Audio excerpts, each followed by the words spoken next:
What is up, everybody? This is Stevie Breach coming to you here today. We are talking about the legend, Kobe Bryant. I am not going to come on here and tell you that Kobe was one of the my favorite players in the NBA. I'm not going to load you up on all of that garbage. Kobe honestly probably was the best of his era.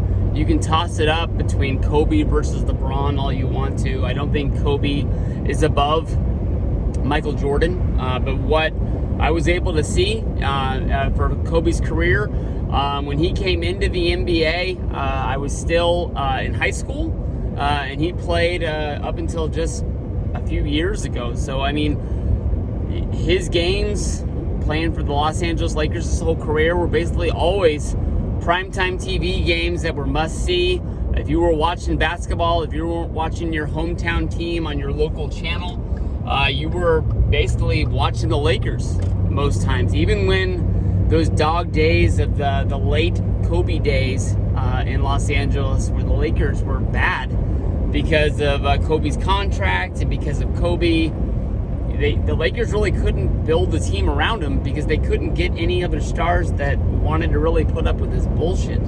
But when Kobe came into the league, he was drafted, I want to say, like number 13. If I remember right, by the Charlotte Hornets, immediately traded for Vlade Divac and Glenn Rice to Los Angeles. And then from there, basically the legend started to grow. He was voted into his first All-Star game, even though he wasn't starting yet. He was just coming off of the bench. I can't think of Kobe in a dunk contest. I think he just played in the All-Star game is all. But, from his Sprite commercials and... he was with Nike the whole time. He came in with a buzz that you really knew that he was going to be big. I know that, as of right now, we don't really have high school guys jumping into the NBA, but there was a good amount of time that if you were in high school and you thought that you had the goods to make it in the NBA, enough to skip at least even a year of college, that was a big deal. And it wasn't for like guys like those two dudes that got drafted by the Clippers. They just had their name and I dropped it. Well, basically like the 2000 draft, I think, was the first round was just filled with guys coming right out of high school, and it just busted out, and the NBA said, we can't be doing this crap no more, and they signed the deal with the NCAA. Everybody's got to go to college for at least 1 year and just run with it. I can tell you honestly, the Kings picked a pick before Kobe. I think that's the pick that they picked, Peja. You don't hold me to that. But I can honestly tell you that pick was a big pick for building the future of the Sacramento Kings. And the Sacramento Kings voted. All of the fans here, we wanted to pick, as a group of fans, most of us wanted us to pick John Wallace. I think he was from Syracuse. He ended up getting drafted by the Knicks. He ended up busting out, not really having a good NBA career at all, and I don't even know if he was held back due to injury or anything like that. But Kobe took the league by storm. It really took him a year, maybe 2 years, to break into that starting lineup for the Lakers, and then really just take off to become the star he was. Of course, when they were able to put him together with Shaquille O'Neal when Shaq came over from the Orlando Magic, the Lakers were easily one of the best teams in the league. I think they won the championship in 99 and the 2000, 99, 2000, and 2001 season, I'm pretty sure, were one of the Lakers, and they ended up winning the 2002 one. You can go back and debate it. I'll just flat out say that I'm a Sacramento Kings fan. So when I say that they didn't deserve to win that championship, I think everybody knows exactly why.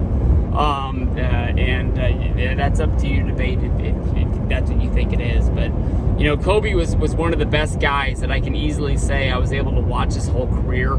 I can tip my hat to him. I can remember the night that just about everybody in America flipped over to ESPN to watch Kobe versus the Nuggets, the night that he scored 81, I believe.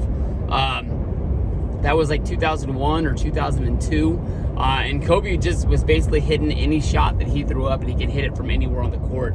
I really appreciated Kobe Bryant due to the Sacramento Kings rivalry with the Lakers, and he never really was one to tip his hat to people besides if they were, on that star level, and he never really gave the due to the Sacramento Kings.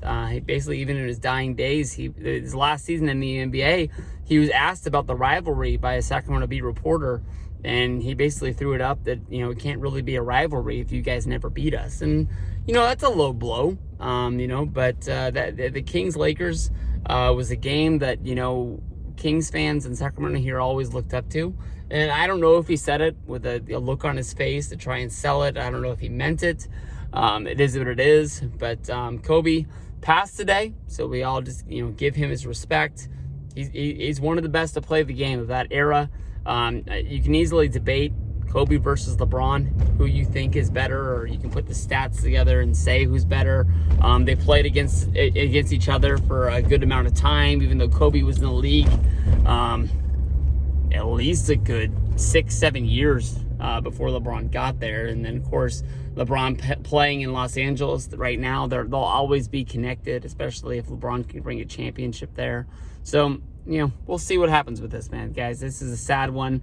More of the story keeps pouring out on TMZ and things like that. So I learned about it on my lunch. Hopefully you guys were in a good spot when you guys heard about it today.